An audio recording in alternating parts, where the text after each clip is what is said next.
Ku myaka 20 anywa itabi, uyu mugore yananiwe kureka.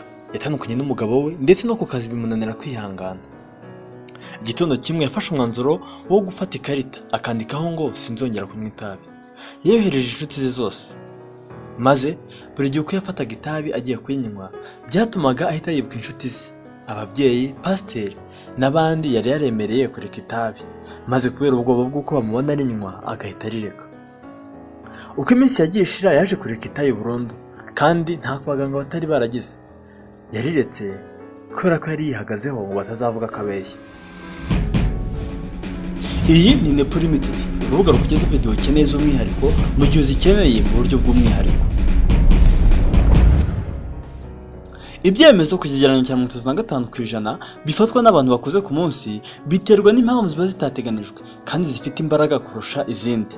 Kubw'iyo mpamvu biragoye kwizera ko ibyemezo byose biba byatekerejweho.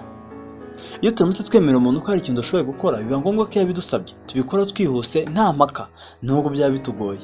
Iri ni ihame ryo kwihagararaho. Iyo twihagazeho bituma dukora ibyatuma abantu babona ko ibyo tuvuga ari byo, tutari indyarya kandi ko turi nyakuri. Mu bucuruzi rero bishaka umuntu gukora icyo ushaka biba bishoboka cyane iyo yamaze kukwemera ko hari ibyo ashoboye, bityo iyo umusabye kugira icyo akora biroroha. Urugero, iyo umuntu aguhamagaye kubaza amakuru ukamusubiza ko umeze neza yakurikijeho kugasaba ko wataha amafaranga y'ubufasha mu kigo cy'imfubyi, uzabikora kandi ibyo ntuba wari wabiteganije. Niba rero ushaka ko umuntu agira icyo agukorera, shakisha uburyo agira isezerano aguha ku buryo bituma azihagararaho n'ugira icyo umusaba.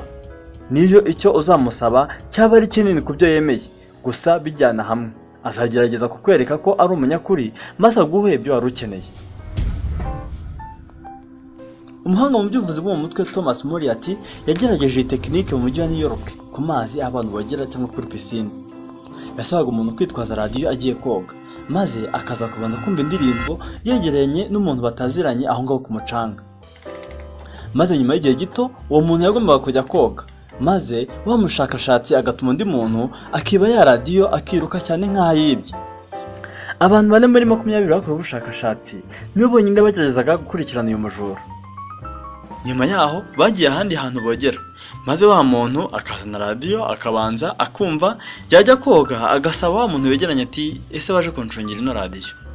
Kuri iyi nshuro abantu 19 muri 20 bose bafataga uyu mujura bakamuhagarika kubera ko babaga bamaze kwemera gucunga iyi radiyo. Gusa wibuke ko batabaga bemeye kwiruka ku mujura. Ibi bikubaho buri gihe iyo umucuruzi amaze kumwereka ko igicuruzwa ari cyiza uzahava umuguriye. Kugira ngo urusheho gutuma umuntu agira icyo agukorera bifashishije iyi tekinike, bizagusaba ko umwemeza ko agukorera isezerano imbere y'abantu benshi.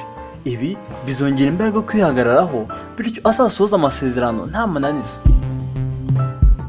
Niba byarakubayeho, andika muri comment kuri iyi video maze twese dusangire ubumenyi, kuko bizatuma tumenya ko dukwiriye kwitwara mu bihe nk'ibi ndetse n'uburyo bwo kwamamaza muri iki kinyejana cy'iterambere. Kugira ngo uzabashe kureba isomo rikurikiyeho ryagufasha kugurisha mu buryo bworoshye, kana subscribe na like kuri iyi video. Nepo Limited, let the world know. Murakoze cyane kuri iyi video.